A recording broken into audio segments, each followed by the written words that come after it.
अस्सलाम वालेकुम जी। 2-4 दिन लगेंगे और लाइट का भी बेहतर इंतज़ाम हो जाएगा और सारे मामलात हो जाएंगे, लेकिन बस यहाँ पे हालात ऐसे ही होते हैं। चलिए बात करते हैं जी। काजी फायज ईसा के ऊपर एक अटैक हमें नज़र आता है और बड़ा ब्रूटल किस्म का अटैक नज़र आता है, और न सिर्फ बाहर से बल्कि अंदर से भी नज़र आता है। यानी कि एक वो लोग होते हैं जो हमेशा हक और सच की बात करते हैं। देखें, काजी फायज ईसा ने अभी तक आने के बाद जो भी फैसले दिए, जो तरीक़ेकार अपनाया, उसके अंदर दो चीज़ें थी। एक आइन और कानून के ऐन मुताबिक चले और दूसरा मुस्तकबिल को देखते हुए चले। और उसके अंदर राइट और लेफ्ट जो था ना, दोनों तरफ देखा जाता है। तो ये जो बड़ी जिम्मेदारियां होती हैं ना, जैसे चीफ जस्टिस की हो गई, नेवल चीफ की हो गई, एयर चीफ की हो गई, आर्मी चीफ की हो गई, अगर सेक्रेटरीज हैं उनको देखें, अपने डिपार्टमेंट्स के वो हेड होते हैं तो उनकी हो गई, इसी तरीके से प्राइम मिनिस्टर, चीफ मिनिस्टर्स इनकी हो गई, गवर्नर्स इनकी हो गई। इन्हें सब कुछ जो होता है ना, बाय द लॉ और बाय द बुक के अलावा बहुत कुछ देखना पड़ता है और उस तरीके से निज़ाम को चलाना पड़ता है। ऐसा नहीं होता कि आइन और कानून से हट के जो ना चला जाए। यानी कि एक जज है, वो ये देख रहा है कि एक बेकसूर शख्स है और उसको फांसी की सजा जो है ना उसके ऊपर आई हुई है, जबकि वो आंखों से देख रहा है कि एविडेंसेस भी हैं, गवाहियां भी हैं और सब कुछ है, लेकिन वो शख्स बेगुनाह है या उसका कसूर इतना बड़ा नहीं है। वो शरीक था लेकिन वो मर्डर में जो है ना उस तरीके से नहीं था। तो फिर वो जजमेंट जो होती है ना उसके ऊपर होती है। इसी तरीके से जो ना बहुत कुछ इस वक्त में देखकर चलना पड़ रहा है। काजी फायज ईसा के ऊपर आज से तकरीबन 15 दिन पहले कह लें बहुत शिद्दत के साथ तनकीद हो रही थी, और वो लोग कर रहे थे जो पाकिस्तान के मुहिब वतन तरीन लोग हैं, उसमें मैं भी हूं। यानी कि जिन्होंने जिंदगियां लगाई, मैं तो बहुत छोटा सा शख्स हूं। वो ये कह रहे थे कि काजी साहब जो काम कर रहे हैं, जिस तरीके से चल रहे हैं, वो आइन और कानून के ऐन मुताबिक है। ये बिल्कुल ऐसा ही मामला है कि जब जमहूरियत आती है पाकिस्तान में, टूटी फूटी लंगड़ी लूली, और जो जमहूरी लोग होते हैं वो ये कहते हैं कि हमने अवाम से वादा किया, हमने अगर 100 वादे किए हम इसमें से 50 तो पूरे करें। भाग दौड़ करते हैं और उसके बाद वो पाकिस्तान बेहतर होना शुरू होता है। जैसे ही बेहतर होना शुरू होता है, पाकिस्तान के अंदर एक एस्टेब्लिशमेंट है और एक इंटरनेशनल एस्टेब्लिशमेंट की उनको वो मिलती है, आशीर्वाद मिलती है, और पाकिस्तान की जो एस्टेब्लिशमेंट है वो यलगार कर देती है। करप्शन, लूटमार, गद्दारी, जैसे नवाज शरीफ को 2-3 दफा निकाला, बेनजीर साहबा को निकाला, और ये सब कुछ ये हमारी आंखों के सामने देखा हुआ मामला क्या होता है? सर ये होता है कि हाँ, फसल लग गई है, इस मुल्क के खजाने में 4 पैसे आ गए हैं, यहाँ पे मामलात बेहतर हो चुके हुए हैं और अब हमने इसकी लूटमार करनी है। और बिल्कुल ये जो बाजवा डॉक्ट्राइन थी ये भी ऐसी ही थी। लोग कहते हैं कि मिशन नाकाम हुआ, मैं कहता हूँ 100% जनता कामयाब हुआ। 9 मई के वाक्यों को भी मैं यही कहता हूँ कि ये तो सारा गंद उठा के जो ना आपने पीटीआई के ऊपर डाल दिया, और जो करने वाले थे वो सुरखरू हो गए, बल्कि वो विक्टिम बन गए कि हाय हम तो माफ ही नहीं करेंगे, ये तो हमारा 9/11 हो गया और हमने तो सियासत से तौबा कर ली थी, अभी साल भी नहीं गुजरा था तो जनाब वो तौबा तोड़ के और इस टाइम में बीच में उतरे हुए हैं।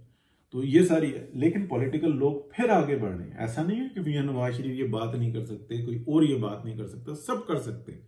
सबको पता है कि ये सारा ड्रामा क्या है।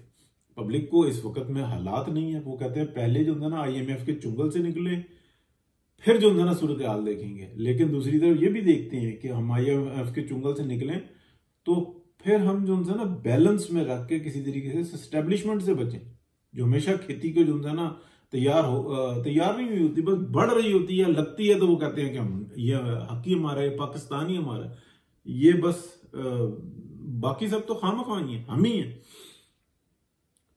काजी फायज ईसा ने इस वक्त में ये जो बल्ले के निशान के ऊपर देखें, मेरे में बहुत सारे लोग कह रहे थे कि इनको बल्ला भी दें, इमरान खान को एक वो डाल दें रिंग, ठीक है, कि पाकिस्तान की हदूद से बाहर नहीं जा सकते, इसको छोड़ें, खुला छोड़ें।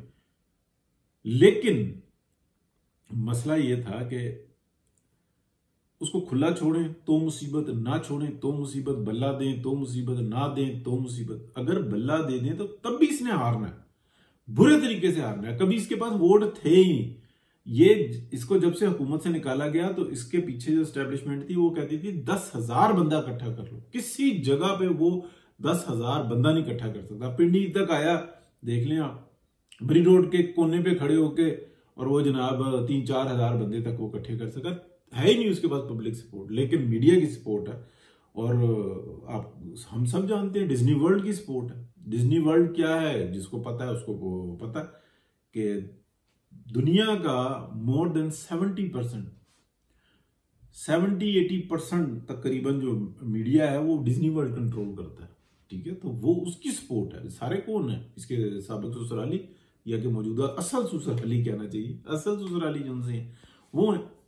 और फिर ये जो मौजूदा ससुराली हैं ये लोकली बहुत स्ट्रांग है। ये पीर और वहशतनाक और दरिंदगी पे बिलीव करने वाले जो ना, ये वो लोग हैं बच्चों के मुस्तकबिल तबाह कर देते हैं, ख़ानदानों के मुस्तकबिल तबाह कर देते हैं, और उनको कोई बस उसी के अंदर ये खुश होते हैं। ये वो जोके हैं जो कि मुआशरे में है मौजूद। तो काजी फाइज ईसा का जो फैसला है बल्ले वाला, वो बिल्कुल दुरुस्त है, आइन और कानून के ऐन मुताबिक है। मसला ये है कि बाकियों को भी सिस्टम ऐसे ही बनाना पड़ेगा फॉर फ्यूचर। बेहतरीन फैसला है। और अगर वो ये फैसला पीटीआई के हक में कर देते ना, आप बिलीव करें काजी साहब पे असल तनकीद शुरू हो जाती है। वो बिलीवर्स जो इस बात को कहते थे कि जो काजी साहब कर रहे हैं ना आज, ठीक है, फिर वो एजाजुल हसन साहब आके बेड़ा गर्क करेंगे, मामले का बेड़ा गर्क करके रख देंगे। वो कहेंगे ठीक है फसल लग गई अब मैंने काटनी। और सब पीटीआई वाले कह रहे थे कि बस ठीक है, ये आए गए काजी साहब और उसने आगे बेड़ा गर्क कर देना, और वो बैठा हुआ था शख्स। फिर उसके बाद क्या हुआ, मतलब सईद चौधरी साहब ने बताया, लेकिन सईद चौधरी साहब से पहले मैंने बताया था, टिकटॉक पे मेरी वीडियो मौजूद है, मैंने बताया था कि क्या क्या उनको दिखाया गया, उनको कहा गया कि ये सब कुछ है, देख लो। बस ये रेफरेंस आया और रेफरेंस आया था फिर। और हाँ, ये भी मैं आपको बताऊं, वो छूटेंगे नहीं। फिर भी अभी ये एक मरहला है जो कि इलेक्शन तक है, उसके बाद दूसरा मरहला शुरू होगा, नहीं छूटेंगे। पाकिस्तान को अगर बचाना है, इन जोकों से जान छुड़ानी होगी। अभी मैं हसनात मलिक साहब का ब्लॉग सुन रहा था, एक्सीलेंट ब्लॉग था, इंफॉर्मेटिव था, और वो काजी साहब पे तनकीद कर रहे थे, और उनका हक है तनकीद करना, और ये बात सुननी होगी। लेकिन और अगर ये बात भी ना करें, सारी एक तरफ की ढोलकी बजाते हैं ना, तो ये भी मामला गलत होता है। इस बात की जो ना नेगेटिव पॉजिटिव सारी बातें की जाती हैं, जो नेगेटिव होती हैं वो भी पॉजिटिव होती हैं, जो पॉजिटिव होती हैं वो भी नेगेटिव होती हैं, हर चीज के असरात होते हैं। तो वो बिल्कुल एक्सीलेंट कर रहे थे बात। बहरहाल अफसोस मुझे बड़ा है कि हसनात मलिक साहब आजकल नाराज से लग रहे हैं, और उनकी जो जगह है और जो उन्होंने आप कह लें 2017 में जुर्रत दिखाई थी, और चंद एक सहाफ़ी थे जिसमें वो बोल रहे थे, तो मेरा ख्याल है कि वो प्लेटफॉर्म जो है ना, उनमें उनकी बहुत बड़ी अहमियत है, उनको वहाँ पे होना चाहिए। तो हसनात मलिक साहब, रिक्वेस्ट है जी आपसे, जल्दी करो, आपका तो बड़ा मकाम है। आप तो उन चंद साफियों में से हैं जो कि उस वक्त में बोले थे जब पसीने छूटे हुए थे चैनल्स के।